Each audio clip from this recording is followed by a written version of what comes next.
Empiezo con la grabación de la clase ahora para que tengamos la sesión registrada también, la pueden revisar más adelante. Y entonces ahora sí voy a compartir la pantalla. Aquí va.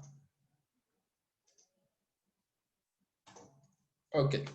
Entonces, nosotros habíamos visto en la primera clase vimos la introducción, en la segunda vimos la definición de economía.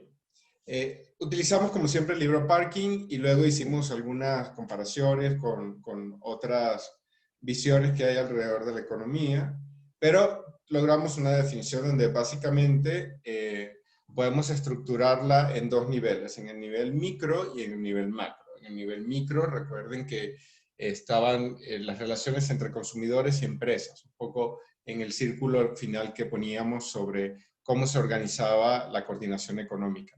Y en el nivel macro teníamos otro tipo de procesos donde vemos agregados. Y ahí teníamos, por ejemplo, hablamos de la tasa de cambio o de la tasa de inflación, que es algo que no podríamos asignar a un grupo de consumidores o un grupo de productores, sino que forma parte de una característica general del sistema.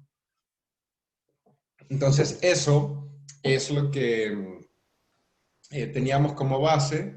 Entendimos también en la clase anterior cuáles eran pues, las posibilidades de producción a través de la frontera de producción, cómo había una interacción entre el beneficio marginal y el costo marginal. Repasamos también qué significaba el concepto esto de marginalidad, ¿no? Que es siempre lo que yo hago por una unidad adicional. Bien sea si obtengo un beneficio por unidad adicional o si me planteo frente a un costo por unidad adicional. Y entonces, bueno, ahí más o menos teníamos como un panorama del mundo, ¿no? Cómo eran los agentes, también hablamos, cómo eran las cosas con las que se relacionan, en qué concepto y, bueno, más o menos cuáles son las posibilidades que tenían para la producción.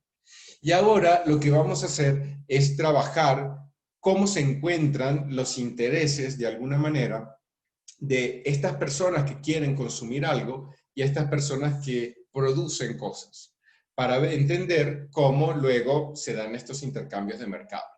Y para lograr eso, nosotros vamos a ver estos dos conceptos principales, que es el de oferta y demanda, y luego lo vamos a vincular un poco con un concepto clave dentro de esta visión de economía, que es economía neoclásica, que es el concepto de equilibrio.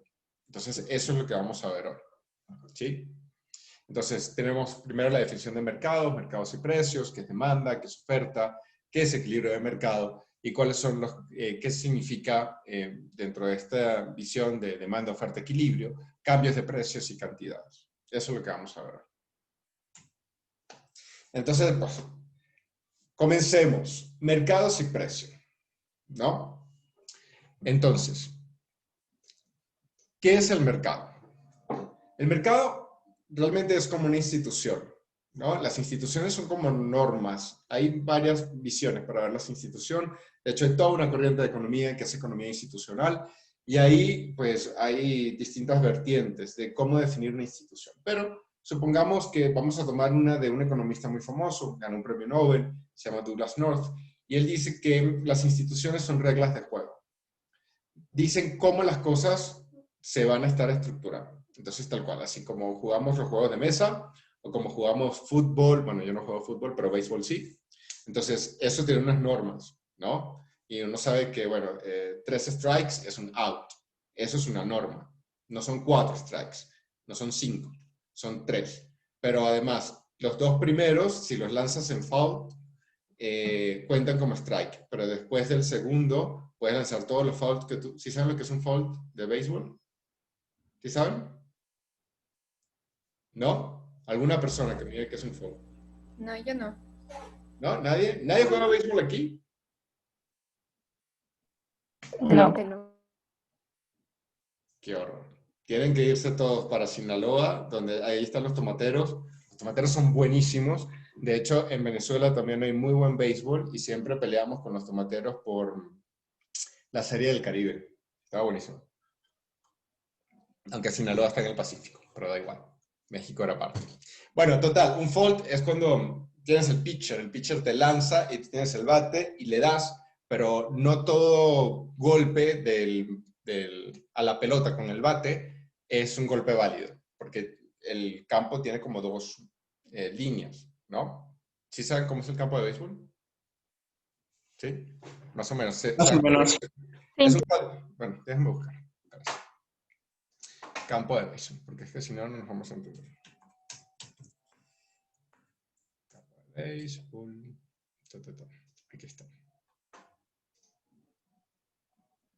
Ustedes no están viendo mi pantalla, ¿verdad que no? Ahora, va por acá. Compartir acá. Toda la pantalla. Ok, este es un campo de béisbol. Entonces, aquí donde está mi cursor está el pitcher y aquí está el bateador. Entonces, el pitcher lanza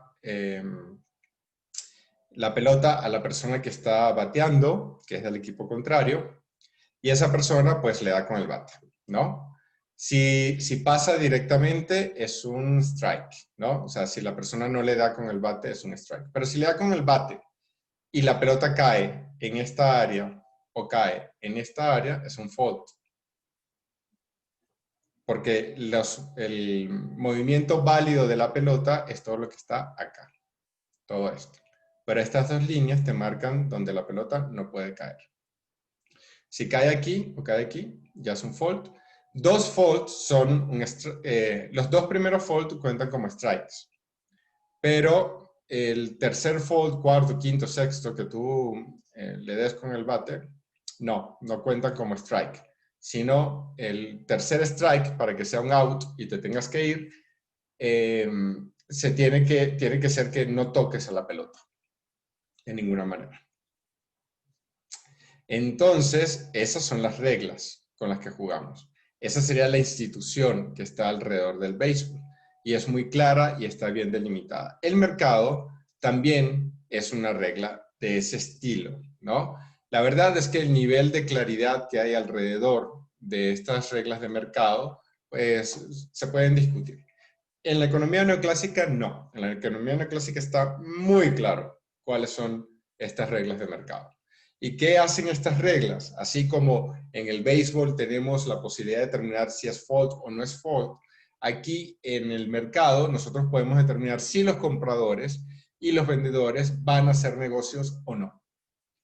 Y entonces esa es la regla, es la institución en la que, la institución y el espacio donde yo voy a ir a hacer esta serie de intercambios entre compradores y vendedores. Y en ese espacio yo, para poder hacer ese intercambio, voy a tener algunas condiciones de información y algunas posibilidades reales de hacer negocio o no, dependiendo de cómo yo me planteo.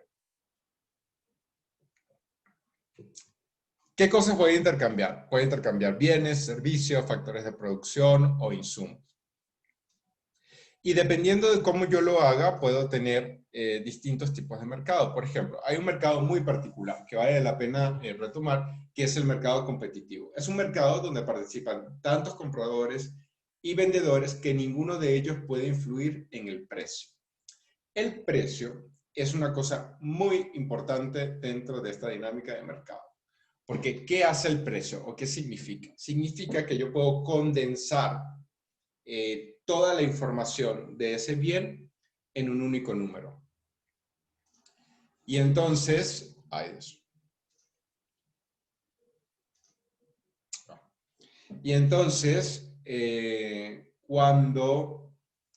miren, voy a pedirle un favor. ¿Quién tiene buena conexión para hacerle coanfitrión y que puedan ayudar a ingresar también a sus compañeros o compañeras? Porque si no, estoy a dos cosas y por eso es que me estoy perdiendo. ¿Quién puede ser una voluntaria o un voluntario para esto? Yo, maestro. David. Ok, ahí está. Ya. Eres mi partner in crime, David. Eres coanfitrión y bueno, puedes sacar y meter a la gente, ¿eh? Así que tienes mucho poder ahora. Gracias, maestro. Eso. Úsalo como quieras, David.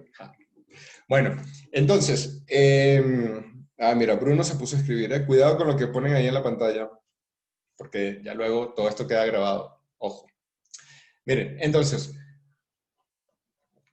este precio, retomo, condensa información. condensa información sobre el valor que tiene cada uno de los bienes. Tanto el que está dispuesto a comprar, la gente que está como consumidora, como lo que está dispuesto a vender, la gente que está como productora. Entonces, este precio me sirve como un vínculo, como una forma de comunicación. Y entonces, claro, la idea para la economía neoclásica es que este vínculo sea muy estable.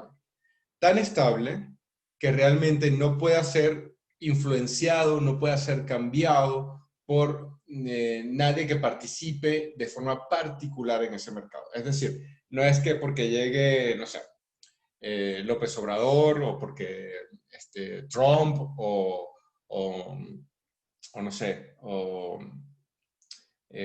Bolsonaro o el que sea, ¿no? Llegue y diga que esto va a valer tanto, entonces el precio va a cambiar. No, porque van a haber tantos compradores y vendedores que ninguna persona en particular va a poder influir en ese vínculo de relación. Y si las personas no influyen en ese vínculo, entonces, ¿qué influye? Ahí es donde vamos a ver cuáles son las condiciones que me llevan a mí a establecer un precio que sirva como un vínculo y que nos ponga de acuerdo. Al final, cuando cada persona va al supermercado y adquiere, no sé, una sandía o una zanahoria, firma un contrato con el supermercado. Es un contrato muy rápido, ¿no? Se ejecuta en la caja. Pero el contrato es, yo me llevo esto y yo te voy a dar tanto dinero. Ese es el contrato. Y entonces, ¿cómo sé yo si me quiero llevar eso o no? Si el kilo de zanahoria está en 8.500 pesos, ¿cuántas zanahorias se llevarían ustedes? Ni una. Pues Ninguna. tampoco, ¿eh? O sea, yo puedo vivir sin comer zanahorias, pero no le voy a pagar 8.500 pesos. No firmo el contrato. Ahora, si el kilo de zanahoria está en la central de abasto, se compran muy bien, están frescas y baratas, y yo las he comprado incluso en 5 pesos el kilo. ¿Cuántos kilos de zanahoria creen ustedes que me traje? ¿Como 10? No, me traje como 5. Hice unas hot cakes buenísimas de zanahoria, se los súper recomiendo, ¿eh? Quedan súper ricas, muy nutritivas, saludables, dulcitas. Y claro, a ese precio, sí, a 8.500 jamás en la vida. Entonces, el precio sí tiene una influencia muy grande en el mercado porque cierra el contrato o no. Yo me traje 3 kilos porque fue lo que calculé que quería y necesitaba, pero ese precio me puede haber traído 10, 5. 20 kilos, porque es un precio en el cual yo sí firmo ese contrato, pero a 8.500 no. Entonces, la idea es entender cómo determino yo ese precio en el que el contrato sí se da en un mercado. Y para eso yo necesito entender, primero, qué es ese precio, ¿no? Entonces, yo voy a hacer una diferenciación. Son precios, ambos son precios, ¿no? Pero yo voy a hacer una diferenciación entre el precio monetario o nominal y un precio relativo. Porque ahora es que tenemos una moneda, ¿no? Tenemos dinero. Y el dinero a mí me sirve mucho, como a todas las personas, porque es una forma fácil de hacer un intercambio, ¿no? O sea, claro, yo ahora estoy trabajando en este momento y a mí me pagan por eso, me depositan, ¿no? Me depositan como 4 millones al mes, a veces 5 millones, dependiendo del día, ¿no? Y entonces con esos 4 millones que me gano cada mes, ¿qué hago? Pues compro las cosas que me hacen falta, ¿no? Compro kilos de zanahoria en 8.500, compro carne, pago el celular, la electricidad, el internet, etcétera, ¿no? Entonces, esa es una alternativa. O yo le podría decir al CONACYT, miren, en lugar de pagarme, tú dame las zanahorias, dame el internet, dame la electricidad y dame todo lo que yo necesite. No me des dinero, pero dame todas las cosas que yo necesite. Y establecemos un trueque, ¿sí? Igual, en ese trueque yo estaría intercambiando las horas de trabajo por las cosas que me daría el CONACYT, por el pago del recibo de la luz, por el internet, por las zanahorias. O yo le puedo decir a CONACYT, mira, más fácil, tú deposítame un dinero, yo hago el trabajo y yo ya después veo con ese dinero si me compro 1 kilo o 3 de zanahorias, si pago la luz o prendo velas, si utilizo internet o mando cartas, ¿no? O sea, yo ya puedo decidirlo. Pero en la práctica sería básicamente lo mismo. Lo que pasa es que es mucho más fácil tener una moneda donde yo represento todas estas condiciones de intercambio que decir al CONACYT, ve y paga cada una de las cosas que a mí me hacen falta. Entonces, en esa moneda yo asigno un precio monetario, donde de cualquier manera yo puedo ver una relación entre cosas. Porque, pues claro, todos tenemos como una suerte de presupuesto establecido. Y entonces, pues uno decide si vas a irte de viaje o vas a irte de antro, ¿no? Y vas a salir en la noche con los amigos y tal, bueno, cuando se pueda. Entonces, en ese caso, yo igual estoy haciendo una comparación, estoy poniendo una relación entre una actividad y otra actividad, entre una zanahoria y el pago del internet. Pongo una relación. Esa relación me marca un precio. Yo lo determino con una moneda porque es más fácil, pero también podría determinarlo como una proporción de ese bien. Entonces, el precio monetario es lo que yo asigno, pero realmente el precio es una proporción de un bien en relación con otro bien. ¿Cuál es la proporción del bien que yo estoy dando ahora? Realmente es un servicio, son horas de clase con formación y con preparación y con la estructura del contenido. ¿Cuál es lo que el CONACYT considera que eso es? Mi salario de 5 millones de pesos al mes, ¿no? Esa es la relación. La establecemos a través de una moneda, pero realmente es una relación entre lo que yo puedo hacer y lo que el CONACYT decide que puede pagar. En ese sentido, el precio es un costo de oportunidad, porque yo podría estar haciendo alguna otra actividad que no es esta y decidir si recibo o no recibo el pago. Entonces, en ese sentido, yo puedo considerar el precio como un costo de oportunidad si lo veo como la actividad que estoy o el bien que estoy adquiriendo frente a todos los otros bienes o todas las otras actividades que no estoy ejecutando. Y entonces ahí ya yo puedo entender más claramente por qué el precio realmente es una relación, por qué es una proporción de un bien con otro. Aquí tenemos, o sea, por ejemplo, el ejemplo, yo no me acuerdo si este ejemplo está en el libro ya, pero imagínense que este café cuesta 20 pesos y cada chiclet de esto, cada goma de mascar, chiclet es una marca, cada goma de mascar cuesta 10 pesos.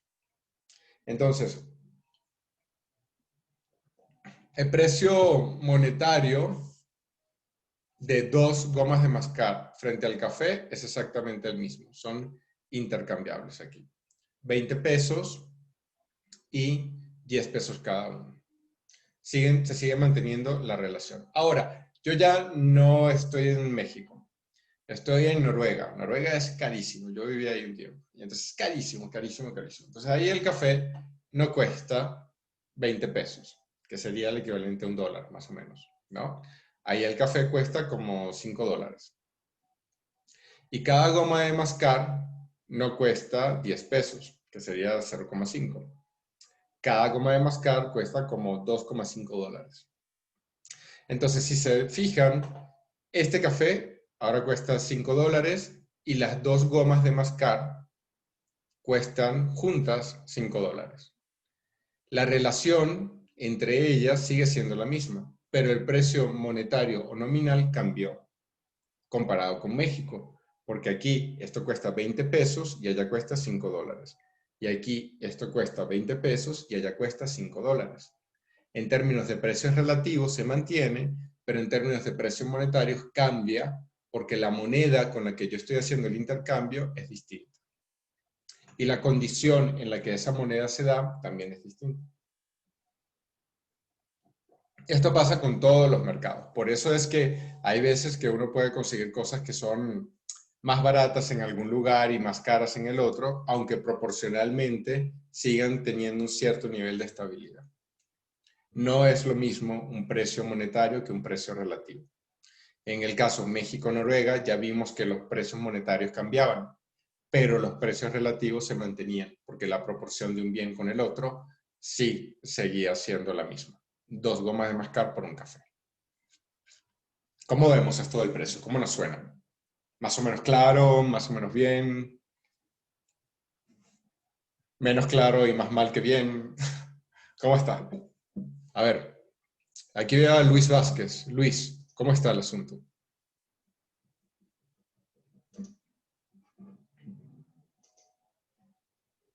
Luis Vázquez a la 1, a la 2. Luis. Perdón, profesor, ¿es a mí? Sí, a ti, Luis. Ah, ok. ¿Me repite la pregunta? Sí, No alcancé a escuchar lo último. ¿cómo ves esta relación entre precio monetario y precio relativo? ¿Quedó clara la explicación? ¿Tú podrías, por ejemplo, darnos otro ejemplo entre precio monetario y precio relativo?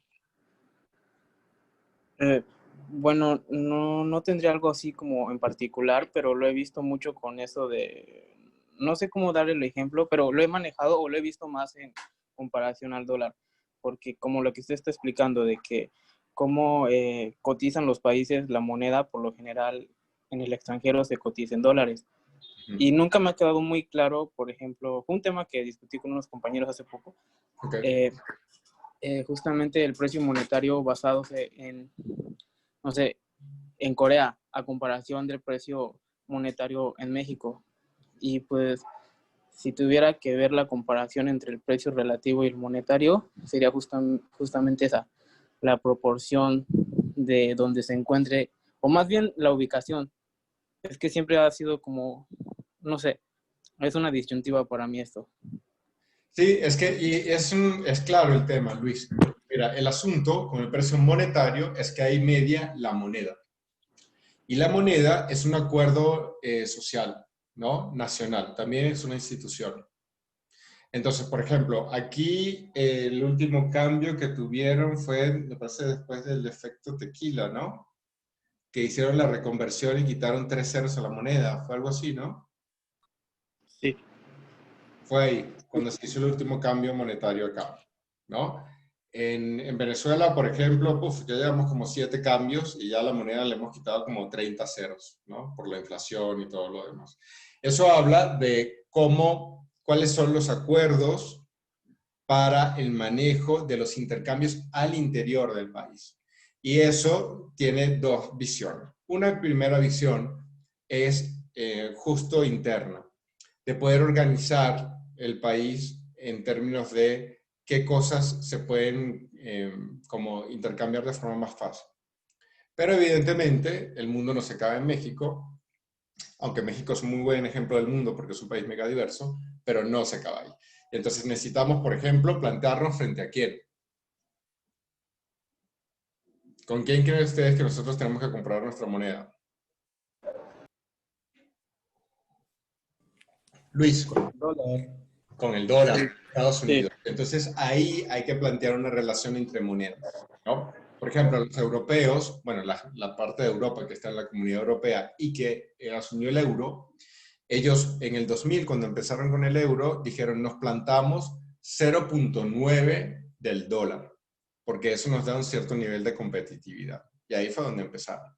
Luego el dólar se ha devaluado frente al euro, se ha revaluado frente al euro, ha tenido fluctuaciones, pero fue, primero que nada, un acuerdo entre esas naciones que aceptaron esa moneda común. Y entonces ese es como un poco la razón, ¿no? Que es un acuerdo nacional que posiciona al país también a nivel internacional. Y por eso las monedas hacen que cambien. Sin embargo, lo que tiende a suceder es que al menos las cosas que se manejan así como a nivel internacional, como es el caso del café y la goma de mascar, ¿no? Que los precios relativos tienden a mantenerse más o menos estable entre países. Es decir, para seguir con este ejemplo, ¿no? Más o menos allá donde tú vayas, 2 gomas de mascar te van a costar un café.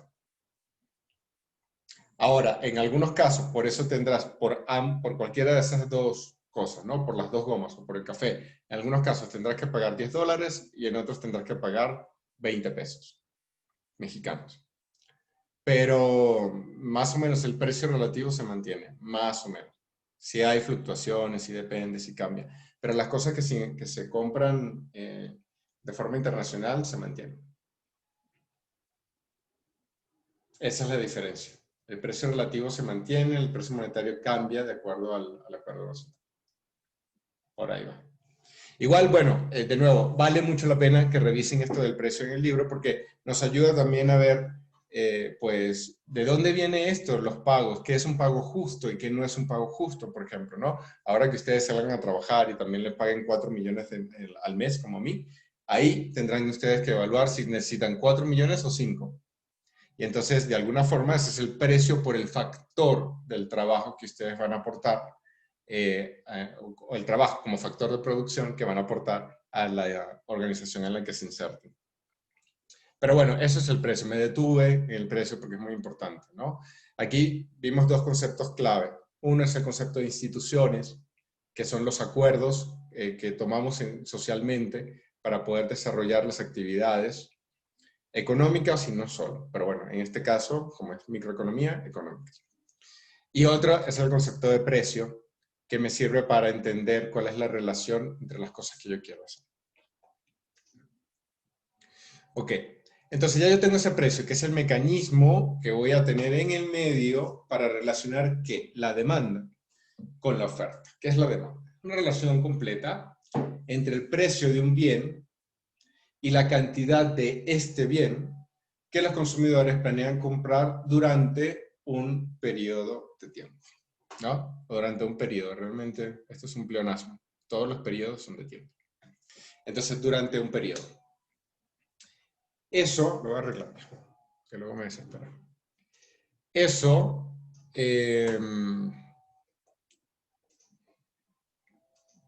me permite entender muy bien qué es lo que están esperando los consumidores en términos de lo que podrían dar a cambio del bien que yo produzco si soy un productor o si yo estoy desde el lado de la oferta. Eso es lo que me permite ver la demanda, me permite ver cómo este precio se relaciona con la cantidad de cosas que los consumidores están dispuestos o las consumidoras están dispuestas a pagar. Claro, eso considerando un tiempo establecido, ¿no? O sea, por ejemplo, la base mensual, ¿cuántas zanahorias voy yo a comprar cada mes? No cuántas voy a comprar en mi vida, sino cuántas voy a comprar cada mes. Tal que me permita hacer la planificación de mis compras y también cuando la otra parte, la oferta, vea lo que yo estoy consumiendo, le permita a ellos entonces hacer una planificación de su producción. Por eso es que el precio es tan importante. Fíjense que sirve como de bisagra.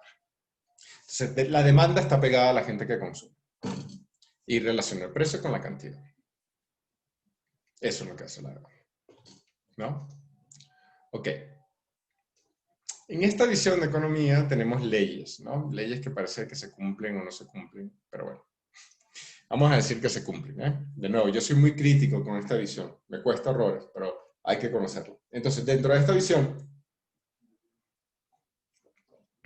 hay una suerte de leyes generales. Esto viene un poco de una suerte de complejo, diría yo. No le digan a los otros economistas, porque luego se molestan. Pero es como una suerte de complejo con las ciencias, bueno, llamadas ciencias naturales o ciencias duras, particularmente con la física, de buscar como leyes generales. Entonces, dentro de esas leyes generales hay básicamente tres: la ley de la demanda, la ley de la oferta, y pues bueno, también están las condiciones de equilibrio que tienen características de ley también. En el sentido de que se cumplen siempre, y el planteamiento aquí es que se cumplen siempre. La verdad es que esto es para discutirlo, no siempre se cumple, no siempre es como ellos dicen, pero bueno, partamos de esta base para decir que cuando los otros factores, cuando todo lo que está afuera permanece constante, se cumple lo siguiente. Si el precio de un bien baja, la gente, las personas, los consumidores, las consumidoras, tienden a adquirir más de ese bien. Y si el precio aumenta, las personas tienden a adquirir menos. Es decir, mientras más barato yo compro más, mientras más caro yo compro menos. Eso es lo que dice la ley de la demanda. Esto la verdad es que es bien discutible, no siempre sucede, ¿eh? Para empezar, porque ¿qué es eso de que todo lo demás permanece constante? Aquí nada permanece constante nunca, todo siempre está cambiando, ¿no? Pero bueno, ellos se imaginan un mundo donde las cosas están constantes, al menos por un periodo, bueno, pues podríamos decir. Y luego está esto de si los precios bajan, con los bienes normales, si los precios bajan, la gente consume más, y si los precios aumentan, la gente consume menos, ¿no? Que, bueno, también, eso es para bienes normales, pero que son los bienes como más típicos. Pero el punto es, ¿cuántos de los bienes son efectivamente normales o no? ¿Cuáles son las características de los bienes normales? Entonces, sí hay una discusión. Pero si pensamos en la central de abasto, que a mí me gusta mucho ir, ¿han ido? ¿Quién ha ido a la central de abasto? Yo. Yo Michelle. también. Y Lisette también ha ido a la central. ¿Nadie más ha ido a la central a comprar comida? Yo. Y a Yo comer, también. Diana, venden unos tacos en la central de abasto que no tienen nombre. Están Buenísimos, con papita. con papita, no. Ya me dio hambre. Pero bueno, ahí donde están los tacos y también donde están las frutas y verduras, donde está la carne, el queso, todo venden en la central, que es delicioso. Ahí yo sí puedo ver esto, ¿no? Porque uno ve que y es lo primero que yo hago, yo compro en el pasillo de minoristas y entonces ahí hay ciertos puestos que tienen mucha gente. En esos puestos que tienen mucha gente es porque están vendiendo barato y seguramente bueno, ¿eh? Porque si venden malo, por más barato que esté, la gente no lo compra. Porque aquí comer es una institución en México. Amén a eso. Gracias a Dios si existe por el hecho de que la comida aquí esté tan bien valorada y eso nos hace a todos ser muy felices, ¿no? Una de las cosas que más me gusta de este país es la comida. Y entonces, si está malo, la gente no lo va a comprar, no importa que casi que se lo regales, pero si lo estás dando en una buena calidad y tienes buenos precios, se llena y hay que hacer fila y uno se espera, ¿no? Porque evidentemente hay mucha gente que quiere comprar de esos productos, ¿no? De esas hortalizas, de esas frutas, verduras, que están en precios muy buenos y tienen una buena calidad. Entonces ahí claramente nosotros podemos ver esta ley de la demanda. ¿Qué pasa cuando la gente aumenta mucho los precios? Nadie va y le compra. En ese espacio que está como más delimitado, donde uno va en un periodo y compra en 3 horas, más o menos lo que necesita pensando en al menos 15 días o quizás un mes, pues en ese espacio, pues sí se da esta ley de la demanda. Y es muy claro. Entonces piensan ustedes que cuando los precios aumenten, la gente va a dejar de comprar. Sin embargo, van a haber dos tipos de efectos aquí, ¿no? Alrededor de esta ley. Uno se llama el efecto de sustitución y el otro es el efecto de ingreso. En el efecto de sustitución, ¿qué es lo que se plantea? Que si los demás factores permanecen constantes, de nuevo es muy importante que los demás factores permanezcan constantes porque si no, nada de esto se cumple. Cuando el precio de un bien aumenta, hay incentivos para adquirir sustitutos. Y yo, el ejemplo que siempre uso con esto es el tema de las manzanas y los chayotes, ¿no? Es que a mí me gusta cocinar. Entonces, las manzanas tienden a ser más caras que los chayotes, ¿no? Pero si ustedes agarran, quieren hacer un pie de manzana y les parece que las manzanas estén caras, compren chayotes, ¿eh? Le ponen 2 manzanas y las hierven con los chayotes y el chayote va a absorber el sabor de la manzana y la gente ni cuenta se va a dar y te va a costar mucho más barato. ¿Por qué pensé en los chayotes y no en las manzanas directamente? Porque son más baratos. Porque el precio de la manzana, pues está caro. Si las manzanas bajan de precio, muy probablemente yo no compre chayotes. Uso pura manzana, que queda con un sabor un poquito más fuerte, ¿no? Pero si las manzanas suben de precio, yo busco un sustituto tal que me dé más o menos la misma satisfacción, pero yo no tenga que pagar tanto. Eso es lo que sucede si las manzanas comienzan a costar mucho dinero, que se va a dar un efecto de sustitución y vamos a sustituir manzanas por chayotes. En ese espacio, en este tipo de bienes que son de nuevo más acotados, se da fácilmente el efecto de sustitución. Entonces, el otro efecto que está vinculado a esto es el efecto del ingreso. Nuevamente, si todos los factores que influyen en los planes de compra permanecen constantes, cuando un precio aumenta, lo hace de manera relativa a los ingresos de la gente, a los ingresos de la persona. ¿Por qué? Porque si yo antes tenía un presupuesto de 100 pesos, ¿no? ¿Cuál es el asunto? Que si me aumentas el precio de las manzanas de 10 pesos por kilo a 30 pesos por kilo, de mi presupuesto te estás llevando un 20% más. Al inicio yo tenía pensado gastar 10%, pero como me aumentaste el precio, te llevaste 20% de mi presupuesto.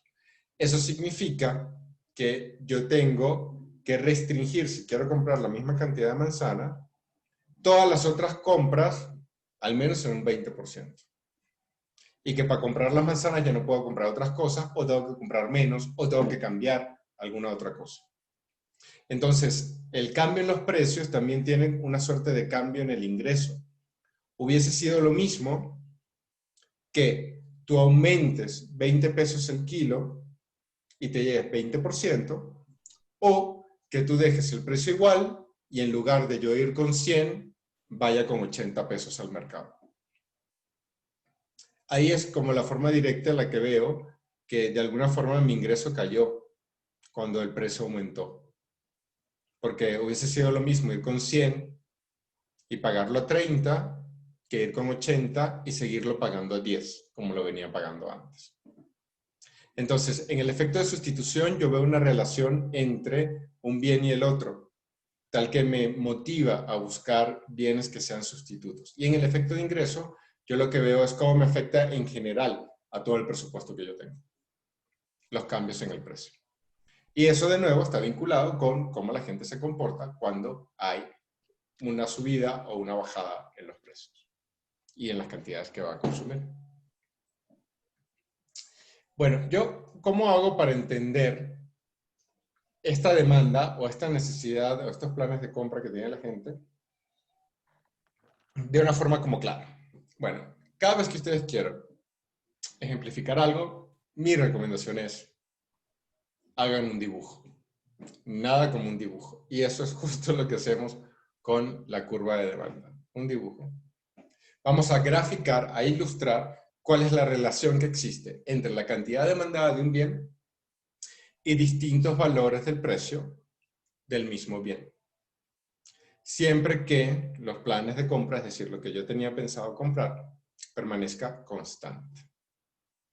Esa ilustración donde yo veo cómo va cambiando este precio y cantidades, que está asociado a lo que veíamos ante la ley de la demanda, es lo que llamamos la curva de demanda. Entonces, ¿cómo funciona? Fíjense, aquí está. ¿Ven el cursor? Eric, tú que tienes, Eric Álvarez, tú que tienes el audio abierto, ¿ves el cursor o no? Sí. Excelente. Entonces, mire, así como aprendimos en Mate 5, que a todas las personas que estamos aquí nos encanta el cálculo, estoy segurísimo que sí. Si estamos aburridos, ¿qué hacemos? Un curso de cálculo. ¿Para qué vamos a ver Netflix si podemos trabajar matemáticas y resolver derivadas integrales, que son bien divertidas? Ahí recordamos lo que vimos en Mate 5. Y entonces veo mi gráfica, ¿no? Y ahí voy a ver, por un lado, que en el eje Y tengo el precio, que son, eran barritas energéticas, ¿sí? Los precios de dólares por barra. Y aquí veo la demanda agregada, que es la cantidad demandada de millones de barras por semana. Entonces, cuando el precio es 2.5 dólares por barra, las personas o todo el mercado está dispuesto a comprar solo 5 millones. Pero ¿qué pasa cuando el precio va cayendo? Cuando el precio cae a 0.5 dólares por barra, la gente está dispuesta a comprar 22.5 millones de barras por semana. Y entonces así estoy viendo cómo de alguna forma hay una relación clara entre los precios de dólares por barra y la cantidad demandada de millones de barras por semana. Cuando aumenta la cantidad, el precio disminuye. Eso es lo mismo que dice la ley de la demanda.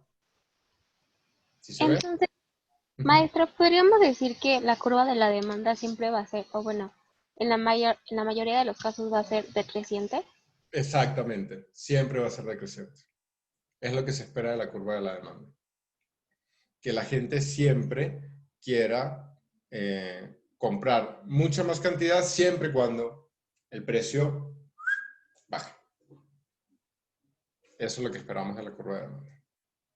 Y eso está muy en línea con la ley de la demanda. Es una ilustración.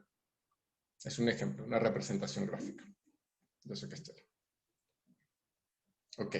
Entonces, esa curva en la demanda, de la demanda, pues, o sea, la podemos ver así, solita, cuando todo está como constante. Pero, a ver, la vida, si algo no es constante, ¿no? Constancia no, aquí todo el mundo cambia y siempre cambia.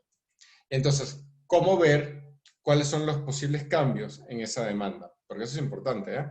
Yo tengo que ver cuáles son los posibles cambios en la demanda, porque imagínense que yo estoy produciendo y resulta que hago cierta cantidad y no me di cuenta de que cambió algo en el mercado tal que la gente no va a consumir lo que yo esté produciendo.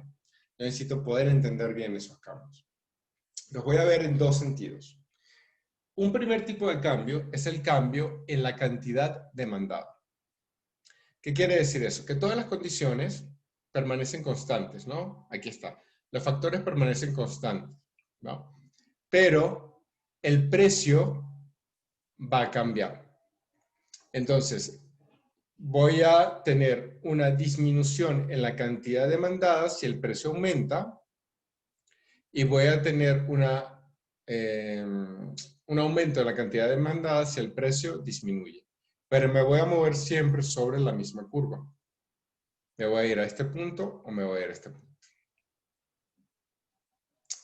Eso es lo que yo veo como el cambio en la cantidad demandada, porque la demanda sigue siendo igual.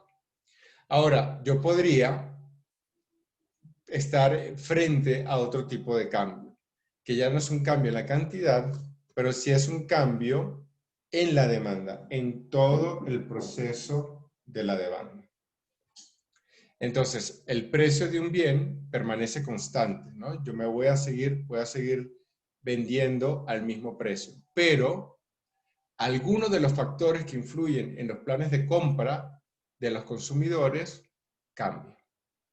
Ahora, por ejemplo, que estamos con todo este rollo de la pandemia, que la verdad, bueno, ha sido trágico en todo sentido, ¿no? Las personas que somos más afortunadas simplemente estamos ya hartos y que nos lanzamos por la ventana del encierro y de no poder hacer las cosas que queremos, ¿no? Pero las personas menos afortunadas, pues han tenido condiciones, bueno, hay gente que ha muerto, en México llevan casi 75,000, pero en fin.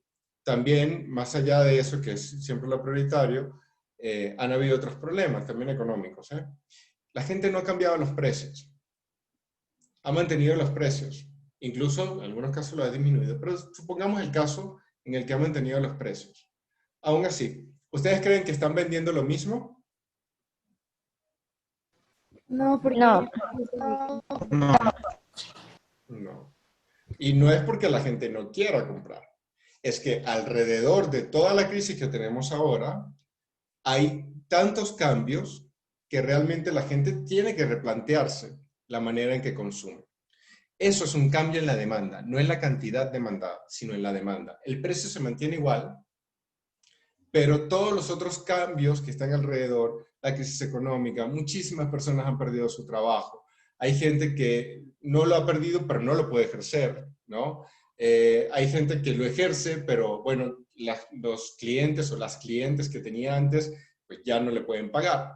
Y entonces ha tenido una disminución en su ingreso. En fin, han pasado tantas cosas que quien estaba pensando probablemente en comprarse un coche este año, es altamente probable que ya no lo haga, ¿no? Aun cuando el coche ni siquiera haya cambiado de precio, ¿eh? Sino porque el plan de la persona cambió. Entonces, esa es la diferencia entre un cambio en la cantidad demandada y un cambio en la demanda. Antes de la crisis, digamos que todo estaba más o menos estable. Bueno, México estaba ahí rozando la recesión, se habían algunos problemas, pero bueno, había un cierto nivel de estabilidad. Ahí, pues sí, la gente podía subir o bajar los precios y ver cómo vendía más o vendía menos. Pero ahora no, ahora estamos en situación de cambio en demanda. Los precios en general se han mantenido, pero la gente no está consumiendo lo mismo.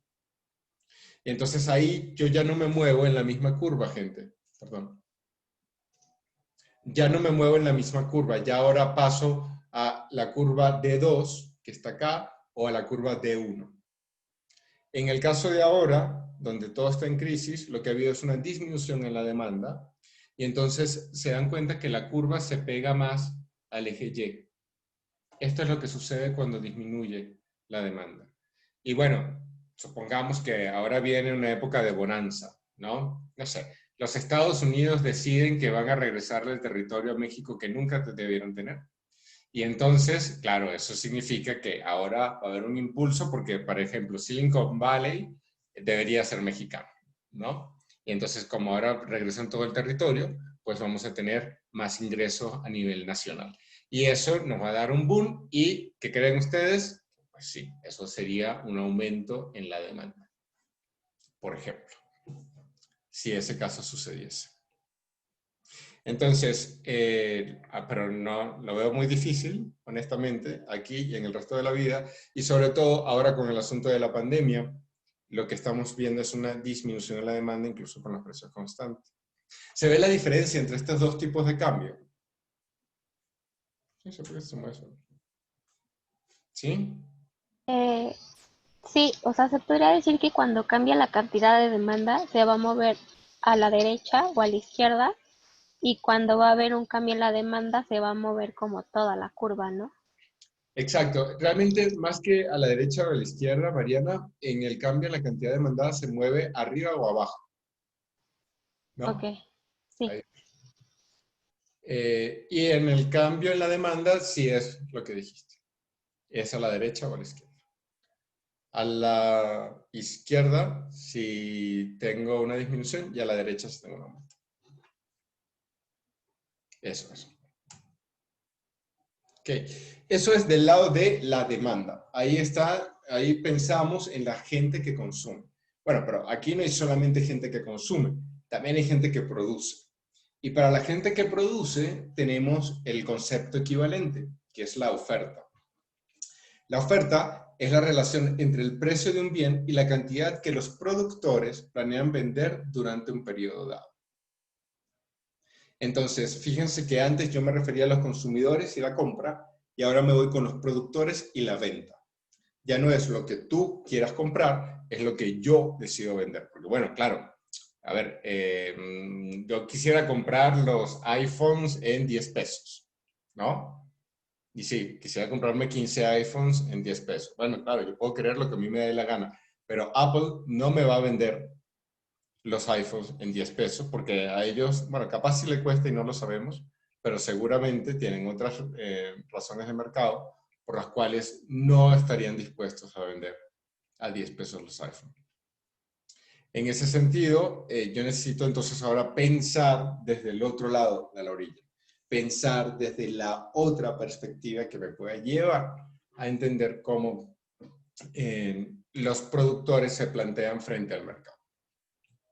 Y entonces, así como antes teníamos la ley de la demanda, ahora tenemos la ley de la oferta. ¿Qué dice la ley de la oferta? Dice, si los demás factores permanecen constantes, cuanto más alto sea el precio de un bien, mayor será la cantidad ofrecida de este. Y cuanto más bajo sea el precio de un bien, menor será la cantidad ofrecida del mismo. O en cristiano, que bueno, que los productores quieren vender sus productos ¿a qué precio? ¿El precio más bajo o el precio más alto? A ver, ¿quién le va a tocar? A Dafne Morales. Pues principalmente buscan obtener una mayor ganancia, por lo tanto venderían un producto pues, más caro, lo más caro que puedan. Claro, y entonces, si los productos están subiendo de precio y tú eres una productora, Dafne, ¿tú qué crees que harías?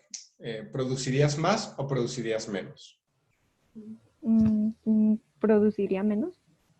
No, si están aumentando de precio, tú los Ah, puedes ya. vender cada vez más caros.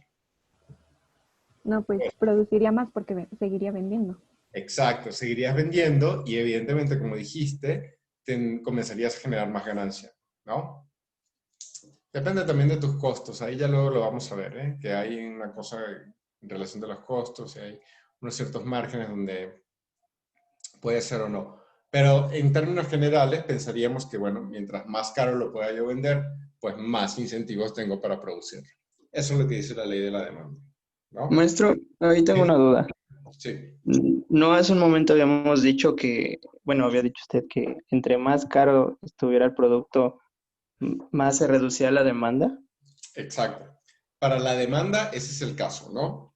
El Ah, asunto es que aquí todavía no estamos viendo la relación, David.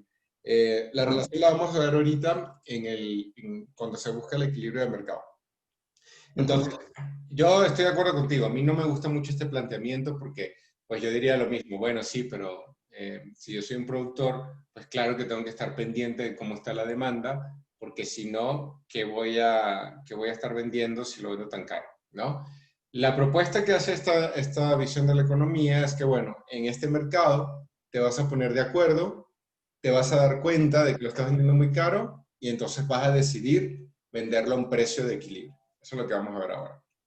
Pero que si tú tuvieses que plantearte de forma individual, sin pensar en la demanda, a ti de forma individual, sin pensar en eso, te gustaría venderlo siempre más caro, si eres un productor.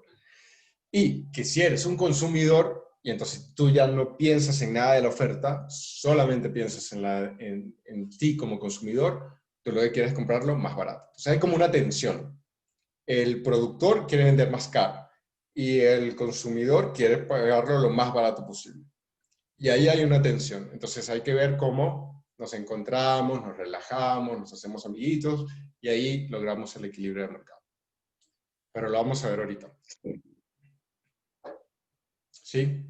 Y entonces, ¿por qué un precio más alto aumenta la cantidad ofrecida? Bueno, por un tema del costo marginal que va en aumento también.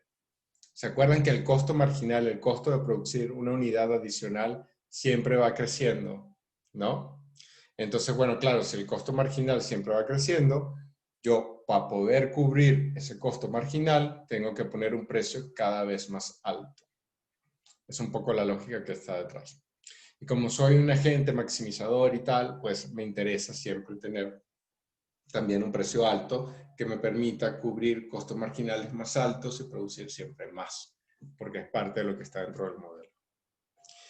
Y entonces, así como yo antes tenía una representación de la curva de demanda, ahora tengo exactamente lo mismo,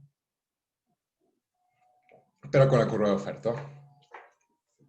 La curva de oferta es una ilustración, es un gráfico entre la cantidad ofrecida de un bien y su precio cuando todos los factores que influyen en las ventas planeadas de los productores permanecen sin cambio. Esa es la ley de la oferta. Y entonces tienen los mismos ejes, si se fijan, de la de demanda. Aquí tengo el precio de dólares por barra y aquí tengo la cantidad ofrecida. Pero al contrario de lo que pasaba, que muy bien dijo Mariana, era decreciente en el caso de la demanda, para el caso de la oferta siempre voy a tener una curva creciente. ¿Por qué va a ser creciente? Porque claro, miren, si yo lo tengo que vender a 2.5, yo estoy dispuesto a producir 15 millones. Pero si me lo vas a pagar a 0.5, yo no hago nada. De hecho, para que yo pueda producir unos 10 millones, me lo tendrías que estar pagando como a 1.4 dólares por barra. Si me lo pagas a 2 dólares, pues yo cerca de 15 millones te puedo estar produciendo. Eso es lo que dice la curva de oferta. Me dice, de acuerdo a la cantidad ofrecida, cuáles son los precios que yo podría estar manejando. Eso es lo que me dice. Y siempre es creciente. Fíjense que va para arriba, ¿no? Si me paro desde acá, va hacia arriba. Va subiendo. En el caso contrario, va bajando. Estaba desde acá, voy hacia acá y va bajando. Es una representación de la ley de la oferta. ¿Sí? Sí, maestro. Bien, a ver, Juan Manuel Molina. Sí, profe. ¿Sí? ¿Te acuerdas de Mate 5, Juan Manuel? Sí, sí, profe. Muy bien. ¿Cómo sería la pendiente de la curva de demanda? La curva de la demanda negativa, ¿Y la de la oferta? positiva. Eso, Juan Manuel, muy bien. Se lo voy a contar a los profes, a los compañeros de mate, ¿no? Yo también doy mate, que se van a alegrar un montón cuando vean que sí hicimos la vinculación. Justo eso es, ¿eh? Una es positiva y la otra es negativa. Y la vamos a encontrar en un punto cero, que ese es el punto de equilibrio. Ahorita vamos a ver para allá. Bueno, muy paralelamente, porque es que en esta visión de la economía hay muchos paralelismos entre una fase y la otra fase, entre la fase de la demanda y como la fase de la oferta. Vamos a ver que los cambios en la cantidad ofrecida y los cambios en la oferta se comportan de manera muy similar a lo que sucede con la demanda. En el caso de la cantidad ofrecida, yo voy a ver que el precio del bien cambia, pero todos los demás factores permanecen constantes. Entonces, cuando el precio aumenta, aumenta también la cantidad ofrecida. Y cuando el precio disminuye, disminuye también la cantidad ofrecida. Esto es así porque, como bien nos dijo Juan Manuel, la pendiente es positiva y por tanto las relaciones son directas, son proporcionales. Cuando aumenta el precio, aumenta la cantidad. Cuando disminuye el precio, disminuye la cantidad. Eso es para la cantidad ofrecida. Pero yo podría también permanecer en un precio constante y darme cuenta de que hay otros factores fuera que hacen que los planes de venta de los productores cambien. Y entonces ahí puedo ver disminuciones en la oferta o puedo ver incluso aumentos en la oferta. ¿Qué creen ustedes que ha sucedido con las mascarillas? Ha aumentado. Ha aumentado la oferta. Digo, también al principio, sobre todo, ahora ya no tanto, pero estaban como un poquito bien usureros y usureras y sí aumentaron también los precios de las mascarillas. Antes una mascarilla era baratísima y luego una parte que cada mascarilla está 100 pesos, una cosa así loca, ¿no? Ya luego como que se estabilizó eso y el precio quedó más o menos constante, pero hubo un aumento en la oferta. Porque, bueno, hay algo fuera de este plan. ¿Qué es lo que está fuera? La bendita pandemia que nos tiene todos verdes ya. Es lo que hizo que cambiaran todos los planes de venta de los productores de mascarillas. Y tuvieron que salir así en friega a hacer mascarillas porque la gente lo estaba necesitando, ¿no? Y porque evidentemente había ahí muchas oportunidades de negocio. Yo conozco el caso de una pequeña empresa que se dedicaba a hacer... eran gestores de viajes, ¿no? Como una agencia de viajes. Y evidentemente, pobre gente, ¿qué va a hacer ahora donde todas las fronteras están cerradas y incluso moverse dentro del país tiene restricciones? Pues, pues comenzaron a vender gel antibacterial, ¿no? Porque eso fue lo que les convenía. Entonces, la oferta de gel antibacterial aumentó, porque incluso la gente que vendía antes viajes, ahora está vendiendo gel antibacterial, porque, bueno, todos necesitamos comer, ¿no? Y eso, pues, es un cambio en la oferta, no es un cambio en la cantidad ofertada. Es un cambio en la cantidad ofrecida. Es un cambio en la oferta. Entraron nuevos jugadores, se reconfiguró. ¿Sí? ¿Está más o menos claro? Sí. Muy bien. A ver, Nancy, ¿qué duda podrías tener o qué duda podrías plantear? ¿Qué te parece medio raro de todo esto? Pues nada, creo que nada hasta ahorita. Ah, pero el compromiso, Nancy, es que si hay algo que no te gusta o no te parece que está claro, pegas un grito, ¿va? Sí, gracias. Ok, buenísimo. Ok, entonces esto es lo que nosotros vemos desde el lado de la oferta y la demanda. Pero como bien nos decía el compañero Daniel, ¿era Daniel? ¿Quién era el que me decía? No, sí, Daniel. No, David, perdón. David nos decía, bueno, pero ¿cómo era el cuento? Se supone que estábamos hablando primero de que yo quería vender más, quería comprar más si estaba al precio más bajo, y ahora me dicen que quiero vender más si el precio está más alto. Sí, porque ahí hay dos fuerzas en tensión. ¿Y qué es lo que equilibra esas fuerzas de tensión? Pues justamente el mercado. La propuesta de esta visión de economía es que en el mercado yo encuentro ciertas condiciones de equilibrio, ¿no? Bueno, ellos no dicen ciertas, ellos dicen que encuentro la condición de equilibrio. A mí, que esto no me convence mucho, yo digo que bueno, que va, que en algún momento hay algo que se le parece más o menos un equilibrio, si uno cierra un ojo y el otro no logra mucho, pero ellos dicen que sí, que este es el equilibrio del mercado. ¿Cuándo se da el equilibrio? Bueno, pues cuando los planes de los compradores y los planes de los vendedores concuerdan. Cuando hay un justo acuerdo, ¿no? Cuando se encuentran. Eso es el equilibrio de mercado. Esta tensión en el yo quiero comprar más barato y en el yo quiero vender más caro, pues bueno, hay alguna parte en la que más o menos se puede estabilizar. Pero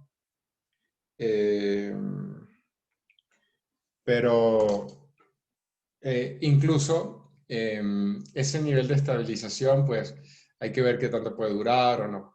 En este caso, se considera que el equilibrio se va a mantener más o menos estable y que por tanto,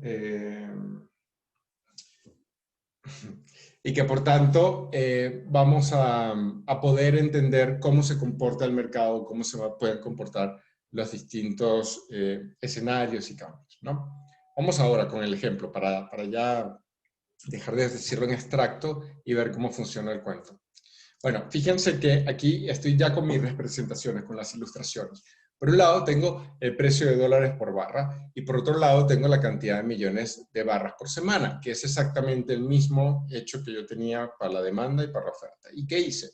Pues me encontré con la curva de demanda que está acá, es la misma que habíamos visto, y aquí vengo con la curva de la oferta. Y estas mágicamente se encuentran en este punto, que es el punto que vamos a llamar de equilibrio. Es donde se cruzan la curva de demanda que yo vi con la curva de oferta que yo vi también.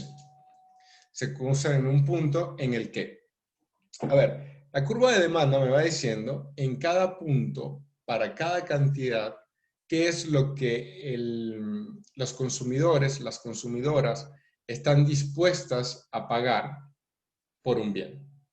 Entonces, las consumidoras y los consumidores están dispuestos a pagar 2.5 si hay 5 millones de barras, y para comprar 22.5 millones de barras están dispuestos a pagar 0.50. Pero cada uno de los puntos que está sobre esta curva son factibles para los consumidores y las consumidoras.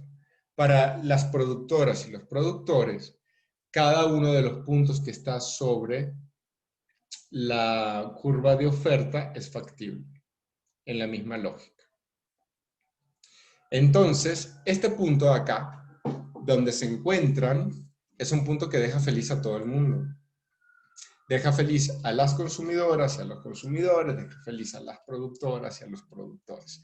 Todo el mundo queda feliz, todo el mundo queda ya listo y en acuerdo. Porque este punto pertenece tanto a la curva de demanda como a la curva de oferta. Y es ahí, David, donde conciliamos esta tensión que había desde el principio entre este querer comprar más si es más barato y este querer vender más si es más caro. Lo conciliamos aquí, en este punto de equilibrio. ¿Sí ven? Y ese punto viene definido entonces por dos cosas. Uno, el precio de equilibrio, que es el precio al que la cantidad demandada es igual a la cantidad ofrecida, este precio. Es decir, 1.5. Y la cantidad de equilibrio, que es la cantidad comprada y vendida a este precio. Es decir, cuando yo vendo a 1.5, ¿cuántos millones de barras por semana, voy a estar vendiendo. Entonces, el precio de equilibrio es $1.5 por barra y la cantidad de equilibrio son 10 millones de barras por semana. Este es el precio, esta es la cantidad y este es el punto. Entonces, ¿qué es lo que dice esta teoría, ¿no? Neoclásica? Que los mercados tienden al equilibrio por dos razones. Lo primero es que el precio regula los planes de compra y venta. Como yo este precio lo conozco, por eso hice tanto énfasis en el precio al principio, ¿no?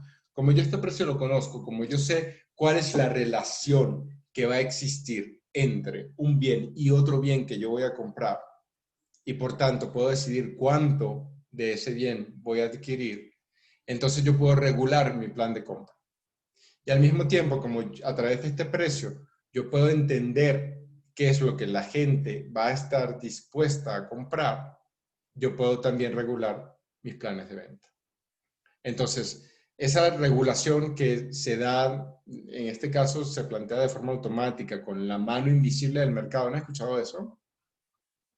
Yo siempre he dicho que esa mano, además de invisible, es peluda, ¿eh? Porque a mí hay muchas cosas de esa visión del mercado que no me terminan de cuadrar y de hacer mucho sentido. Pero esa mano invisible y peluda del mercado regula los planes de compra y venta, ¿no? Y si esos planes no concordasen, entonces yo tengo un ajuste del precio. Por ejemplo, si yo tuviese un cambio en la demanda o un cambio en la oferta, yo ya lo que vería es un ajuste en términos del precio de equilibrio.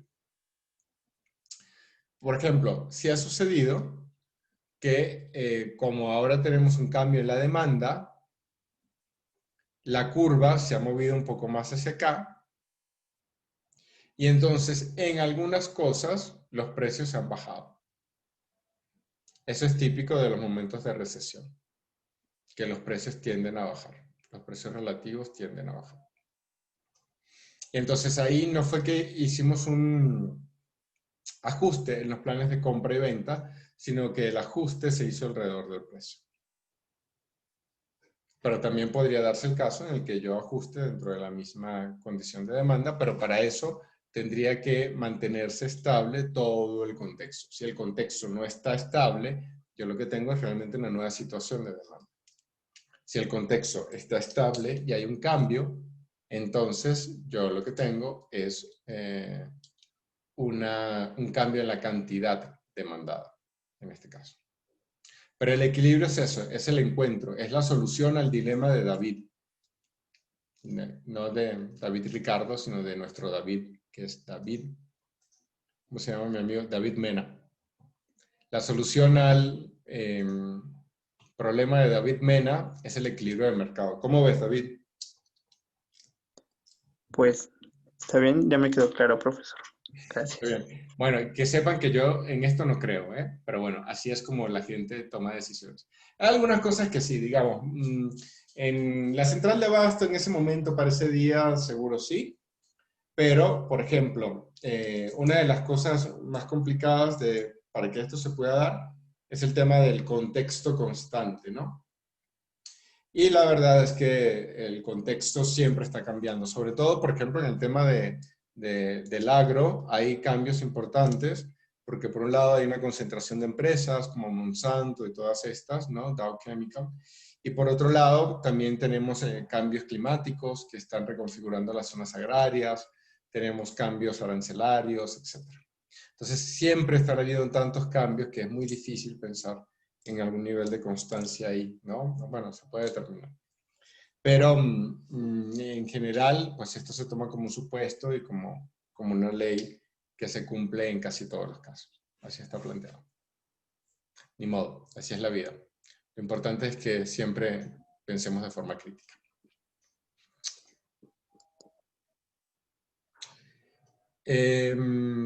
¿Cómo se da el ajuste de precio? Bueno, hablábamos de las dos cosas, ¿no? Bueno, estas son dos dimensiones que creo que no hemos mencionado bien. Una es el tema de escasez que impulsa el precio hacia arriba, cuando lo que pasó con las mascarillas sí fue eso, ¿eh? Al principio, como no habían suficientes mascarillas, pues La gente comenzó a venderlas más caras, ¿se acuerdan, no? Y luego está también el asunto de la abundancia, donde el precio pues se va abajo. Ahora está pasando, por ejemplo, con los hoteles, ¿no? Que han bajado mucho los precios porque, claro, ahí la gente, y afortunadamente, está disminuyendo la cantidad de viajes que hace, lo cual pues, está bien, ¿no? Y por eso también hay como más posibilidades para conseguir precios más baratos en las camas.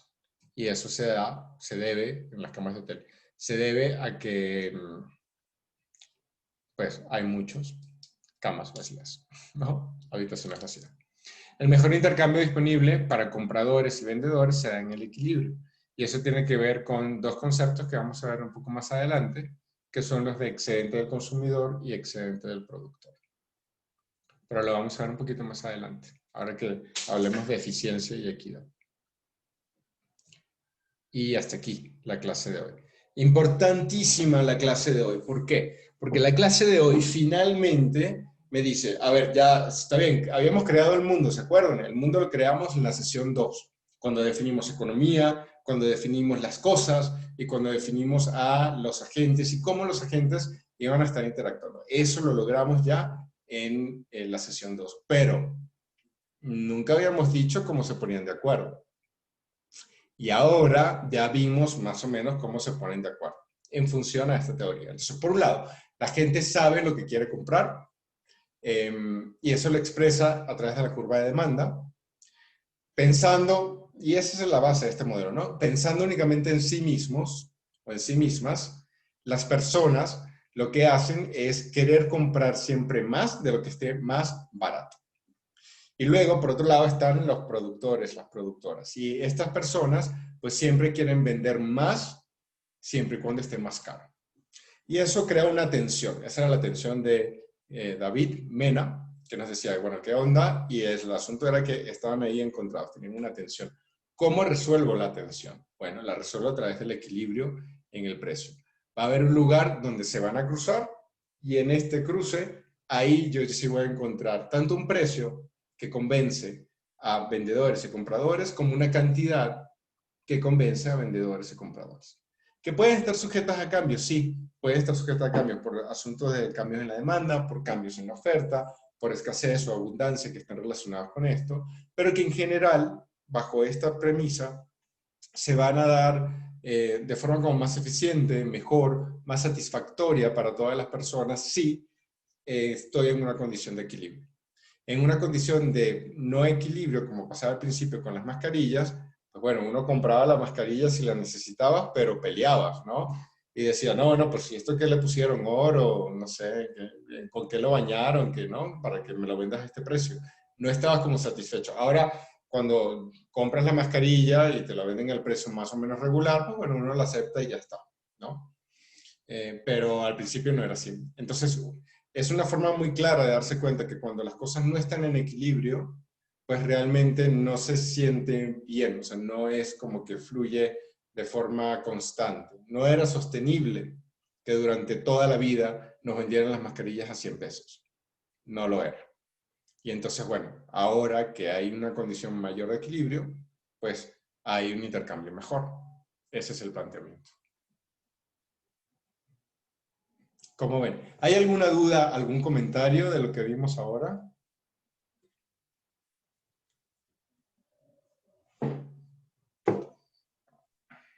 Pues creo que es como usted bien lo dice, que el cubrebocas subió mucho de precio, pero creo que algo que también ayudó a regularlo es que empezaron a salir diferentes tipos de cubrebocas, como estos que ya puedes lavar, volvértelos a poner, que no es lo más recomendable, pero yo pienso que eso sí debió de haber influido para que también bajaran los precios. Totalmente sí, totalmente sí. Además, creo que también lo mismo pasó con el gel antibacterial. Mucha gente comenzó a venderlo muy, muy caro. Sí, al principio, porque no había, y de hecho cuando uno iba al súper, te ponían restricciones, ¿no? Te decían, no te puedes llevar más de uno o dos, dependiendo del supermercado, ¿no? Justo porque no había. Y luego, pues bueno, te cuento de esta gente que tenía una agencia de viaje, y bueno, se iban a comer un cable, honestamente, si seguían con la agencia de viaje en plena pandemia.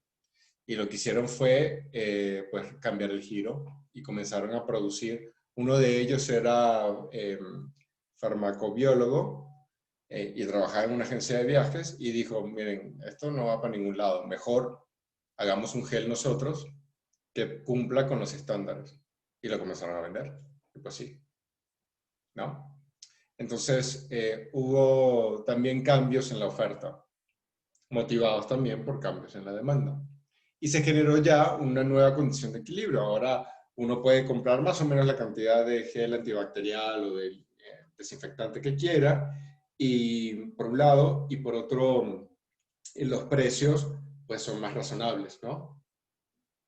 Entonces ya hay como una nueva condición de equilibrio. Eso nos ayuda a ver también. La pandemia nos sirve para ver esas cosas.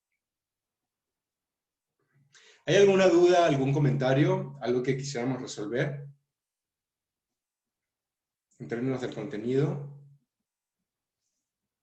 Yo ya no alcancé ya no alcancé a escuchar muy bien lo que le contestó Juan cuando le dijo que la pendiente de la demanda, cuando se inclina hacia la derecha, es una pérdida. Cuando se inclina hacia la izquierda, no, perdón, cuando se inclina a la derecha, Ajá. según yo, no, espera, a ver. Esa era mi duda, que hay pérdida cuando se inclina a la derecha y ganancia cuando se inclina a la izquierda. Y es lo contrario cuando pasa en la oferta, ¿no? Algo así. Exacto. Funcionan las dos como una suerte de espejo, ¿no? O sea, realmente la disminución siempre la vamos a ver hacia la izquierda y el aumento siempre lo vamos a ver hacia la derecha, tanto en la oferta como en la demanda, ¿sí? En ambos casos, siempre que te muevas hacia la izquierda, te acerques más al cero y al eje Y, pues ahí vamos a ver disminuciones. Y si te alejas del eje Y, vas a ver aumentos en general. El asunto es que la demanda tiene una pendiente negativa y la oferta tiene una pendiente positiva. ¿Qué quiere decir que la demanda tiene pendiente negativa? Que la relación es inversamente proporcional. Es decir, que cuando aumenta el precio, disminuye la demanda. Aumenta precio, disminuye demanda. Eso típico de pendiente negativa. Disminuye precio, aumenta demanda. Típico de pendiente negativa. Pero en el caso de la oferta es lo mismo, pero al contrario. En el caso de la oferta, la pendiente es positiva. Y entonces ahí lo que sucede es que aumenta y aumenta. La relación es proporcional. Aumenta la cantidad ofrecida y aumenta el precio. Disminuye la cantidad ofrecida, disminuye el precio. Se mueven como en la misma dirección. Y eso también es típico de las pendientes positivas, que son así como directamente proporcionales. Pero fíjate que la disminución en la oferta, David, también es un movimiento hacia la izquierda. Y el aumento en la oferta es un movimiento hacia la derecha, tal cual como lo es con la demanda. Lo que cambia es la pendiente. Eso es lo que cambia. Sí, maestro. Gracias. Con gusto. ¿Hay alguna otra duda? ¿Algún otro comentario? ¿Algún caso que quisiéramos ver que nos sirva para ejemplificar?